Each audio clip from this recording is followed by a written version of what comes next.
This is Agriculture Today, and I'm Shelby Varner with the K-State Radio Network. The show begins with part of a Fins, Fur, and Feathers podcast episode where Drew Ricketts and Joe Gerken talk about balancing the positives and negatives of whitetail deer. Kelsey Andersen Onofre, K-State wheat pathologist, and Logan Simon, K-State extension agronomist, keep the show moving as they discuss rust in wheat and other challenges they expect the crop to encounter this season.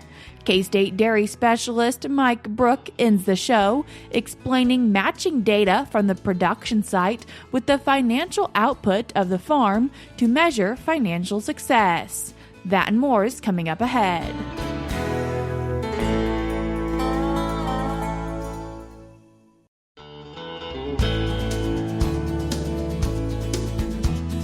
You're tuned in to Agriculture Today, and we start our Tuesday show with part of a Fins, Fur, and Feathers podcast episode from K-State's Drew Ricketts and Joe Gerken. Kind of wanted to talk about the positive and negative values of whitetail deer in the United States, and then also mainly focus on how to deal with damage that they might cause. As we're thinking about some of the positive values of deer, what are some of the other positive values that we might have? Yeah, so hunting kind of fits in two categories. When we think about the values of wildlife, physical utility and recreation are both values. So physical utility, of course, would be anything that we can use that comes from an animal that we harvest. The recreational value associated with wildlife is basically our enjoyment from hunting or from wildlife watching and those sorts of things. So that fits in there too. And lots of benefits, I think, to having deer around. I imagine there are some negatives or costs associated with having them as well. Yeah, absolutely. So when we think about negative values just in general that wildlife can have, loss of agricultural production is important, destruction of property. And that property may be your house, it may be your car, it may be your dog, right? Anything that you own or possess. Human injuries and fatalities are important. That's where disease fits in. Also, damage to native ecosystems or other wildlife. So we talked about deer playing a role to maintain ecosystems, but we also have an example of how they can really cause a lot of damage to some ecosystems too. There's got to be a lot of damage related to having whitetails around your farms, I would guess, especially in a state like Kansas. Yeah, and I don't have an estimate just for Kansas, but the National Ag Statistics Service in 2011 produced an estimate of crop loss that was associated with all agriculture, so nut crops like pecans and macadamia nuts and those sorts of things, but also specialty crops like pumpkins and cantaloupes and row crops that we would grow in fields. And in the year that it was done, I think it was 2011, but it was like $765 million. I adjusted that for inflation because we don't have a recent estimate, and that's more than $1 billion in crop damage every year, just attributed to whitetail deer. So if we're trying to manage the population, we've talked about that quite a bit, but what are some of the things we can do to maybe try to maximize the positive values and minimize some of these negative values of these populations? Sure, yeah. I mean, and that's really what we're focused on in wildlife damage is minimizing the negative values, and we're still at $3 or $4 billion worth of surplus if we add up all these negative things and subtract them from that $15 billion. So if we go back to our HER acronym that we kind of always focus on when we're talking about damage, habitat management, reducing cover along roadways is really important.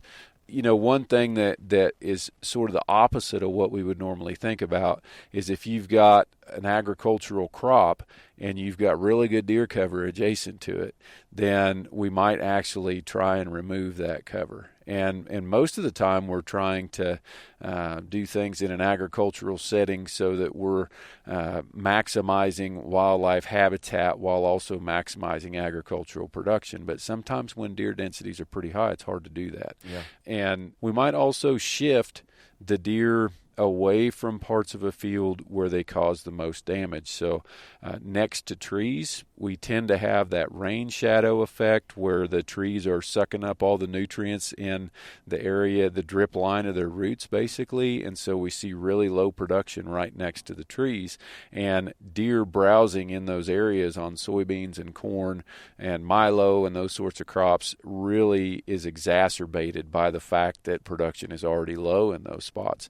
So one thing that we could do is plant a CRP buffer strip in that field edge, or maybe in waterways that might also have lower production. And those have multiple benefits, right? But one benefit of it is shifting the edge out to where the deer browsing is going to be swamped out by the higher production that we see there. And deer may also feed less out there than they would right next to that good cover of the woods. The caveat to that is tall grass is still pretty good cover for deer, so they're still going to hang out there. They're still going to spend a lot of time there, but you might see less damage there. And the thing about that CRP buffer, too, is we now aren't putting in those input costs in that area of low production. We're actually getting rent off of that grass that's there permanently rather than every year having tillage costs or fuel or seed or herbicides and all those sorts of things. The first part of this is habitat, right? Manipulating a lot of the habitat. You talked about that. The next thing of that HER is exclusion, putting up a fence around all the ag fields around that I can think of. You know, that's quite an investment. Is that what you mean by exclusion, or are there other things we can do? Well, it is what we mean by exclusion, but it's really not a practical solution for production scale agricultural fields if we're thinking about row crops and that sort of thing. Before we get to exclusion, I wanted to mention a couple of other things. So sticking with the idea of agricultural production, removing artificial food sources. It's not uncommon for me to go out and look at a property where deer damage is occurring, and we've got a deer feeder either in or adjacent to a soybean field that's getting damaged. Yeah. And, you know, those feeders concentrate deer activity, and having that feeder in or next to a crop field, you're basically bringing the deer there, and you should expect to have a lot of damage there. Sure. Another place where we can think about that is in yards where deer are damaging ornamental plants, or if they're damaging plants in a garden. If we've got a bird feeder in a yard, if we're in an area where there's deer, then that bird feeder is going to attract deer to our yard. The other thing that's really cool to think about from a habitat modification standpoint is planting deer-resistant plants. And the ornamental side of plants is where this makes the most sense. But there's a resource that we'll put in the show notes from Rutgers University. Their cooperative extension service has compiled this database where you can say, I want a herbaceous ornamental plant, and I know that I'm going to have a lot of deer damage, so I want one that has a number 4 rating, which means it's rarely damaged. And you can plug all that in, and it will spit out the options for you of those kind of plants that the deer aren't going to browse on. So planting things in areas where you know you have deer damage, don't plant hybrid roses that aren't thorny. Plant the thorny ones. So the fencing, we mentioned the mowing along roadways, but a lot of our big highways, our interstate highways, have fencing along them that's designed to reduce deer crossings there. So that's important. Around gardens or specialty crops where we might have a smaller area than a production scale like ag field, there's several different options. You know, if you've got a small enough area and a high enough value resource that you're trying to protect, then chain link or 8-foot tall, high tensile electrified fence might make sense. It can also be as simple as putting a tree guard around a tree that you've just planted. Keeping them away, obviously, is a good thing. Modifying the habitat if we can. The last thing's removal, and I'm out trying to remove at least one buck from the population. Yeah. That is a recreational hunter. You know, removing a deer or two from 100 acres going to make any difference, or what? Sure. How would we remove? Can we remove deer, I guess, from and make a difference? The emphasis is almost always on recreational hunting, and that's because there's so much value provided to our economies by recreational hunters, and so that means that we value deer, right? The challenge there is kind of what you alluded to. If the focus of the hunter is on removing a buck, Sure. If we're hunting antlers, then we're not going to have much of an impact on the deer population. And really, to reduce damage, you have to reduce the number of deer in an area. I, on the other hand, am a very different kind of hunter. I am going to hunt. I don't really chase antlers very often.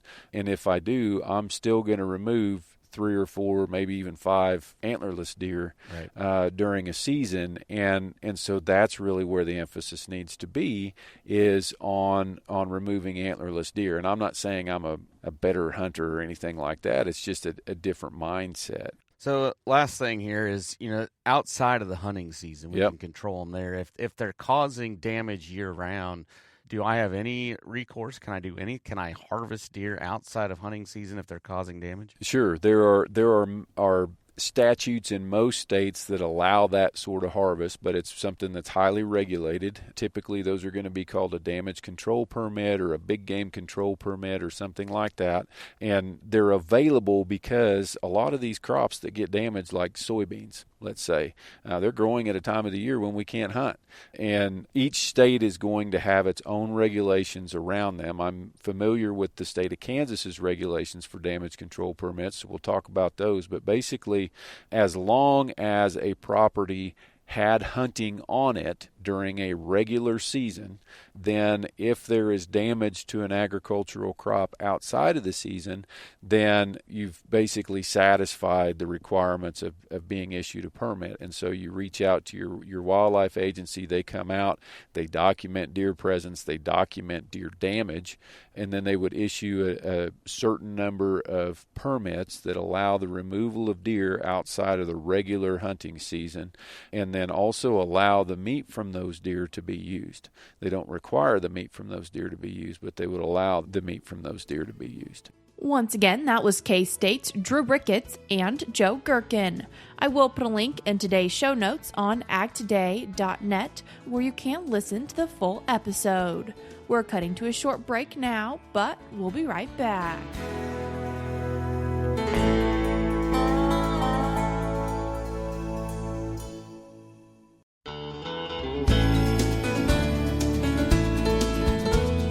You're tuned in to Agriculture Today, and we continue our show discussing fall infections of rust in Kansas wheat. And then to talk about it, we're joined by K-State wheat pathologist Kelsey Andersen Onofre and K-State Extension agronomist Logan Simon. Kelsey, Logan, thank you both so much for taking the time to join us today.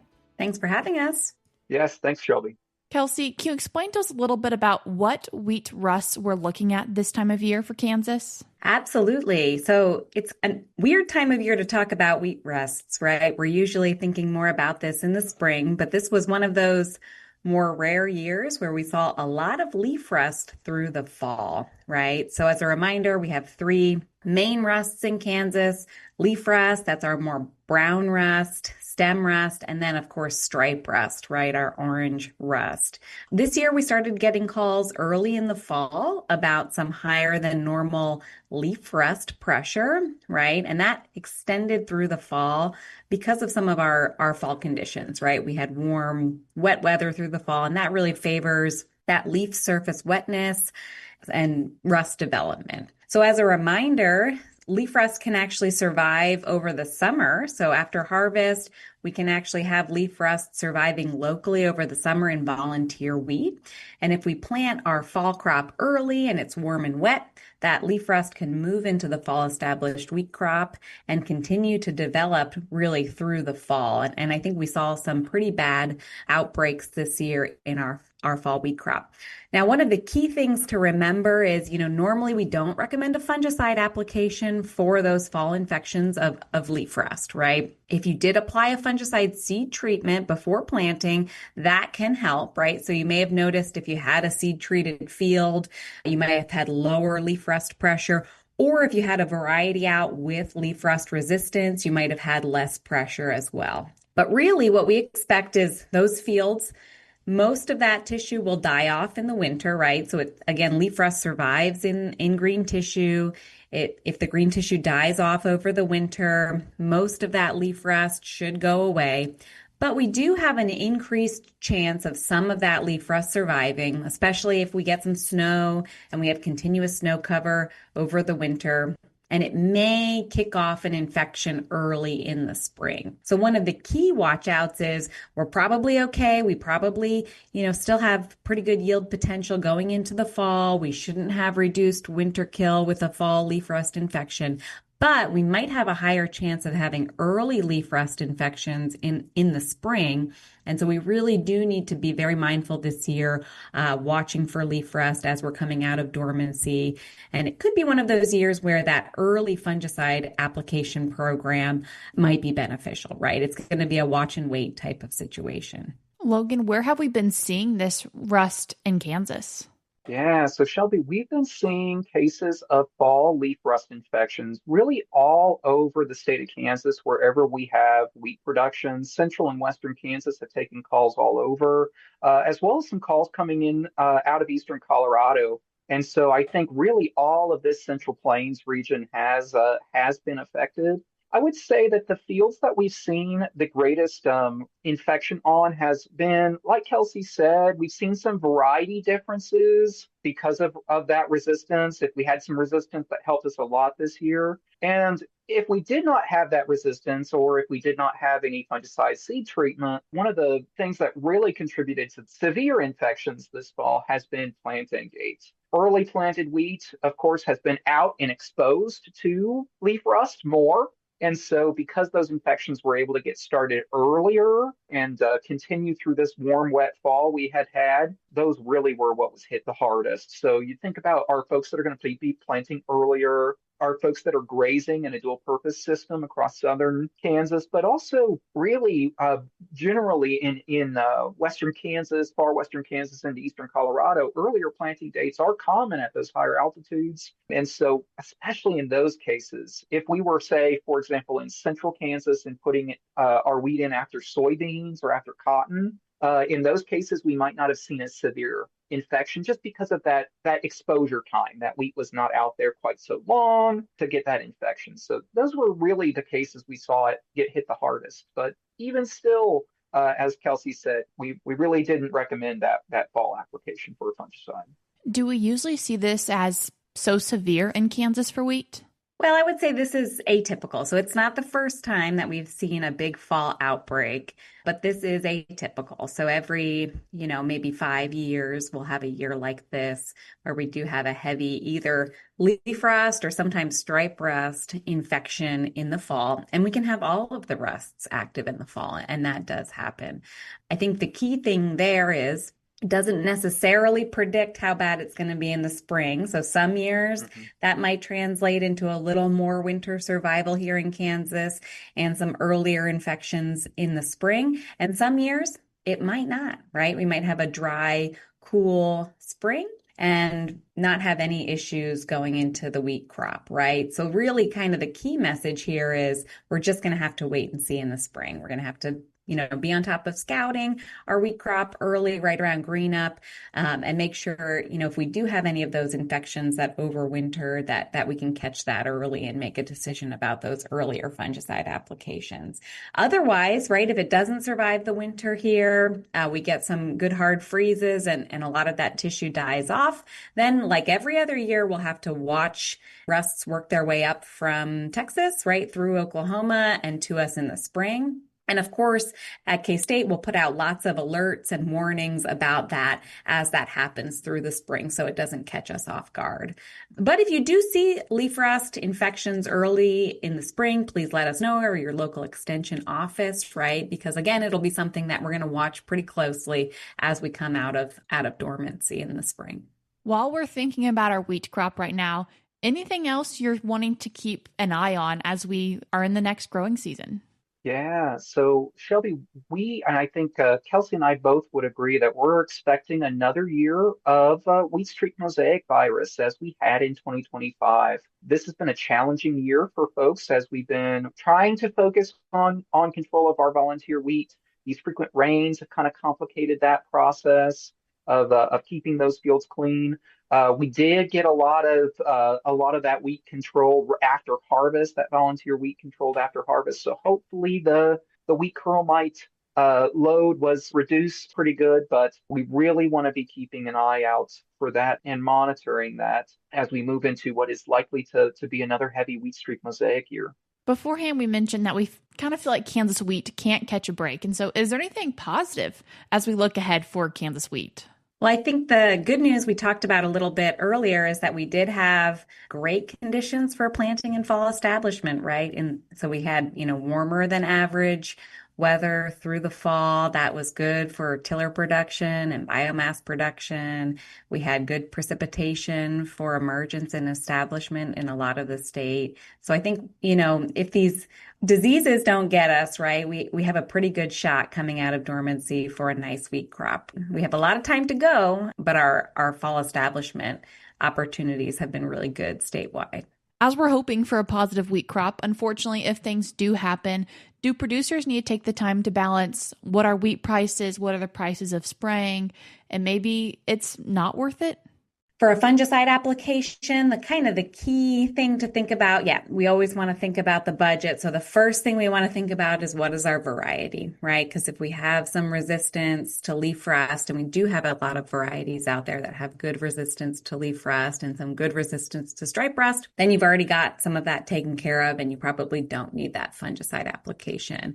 And then yes, that fungicide application can be expensive, right? The most important timing for that application is after your flag leaf emerges. That's really when you can get the most kind of protection of your yield. But those earlier applications can be less expensive because you might already be making a pass with an herbicide, right? And you can put in a cheaper, low cost product, right? And those might help with that early infection if we do see it this year, right? So there are some ways that if we do need to make a fungicide application, we have a susceptible variety, we can bring that cost down through product choice, right? We do have a lot of good generic products that are out on the market. And just one thought, Kelsey, on this topic of fungicide applications in the spring. If we're going out with that earlier application, if we're in an environment where we think we might have some risk for scab, that early application does not provide us with protection there. So if conditions are right, it might be one of those years for a two-pass system.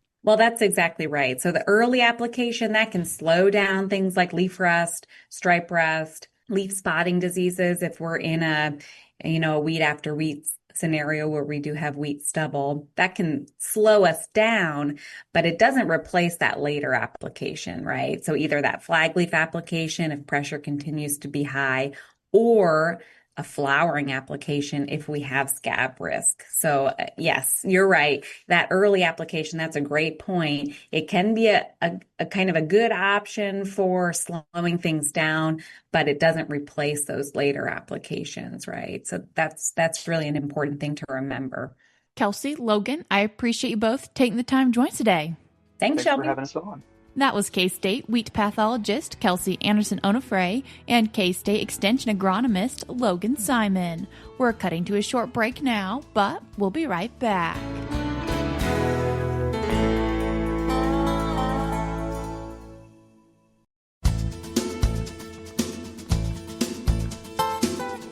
Welcome back to Agriculture Today. Along with Shelby Varner, I'm Jeff Wickman. We end today's program with this week's milk lines. As 2025 draws to a close and producers begin taking a closer look at how well the dairy is performing financially, K-State dairy specialist Mike Brouk encourages them to look at what leads to financial success.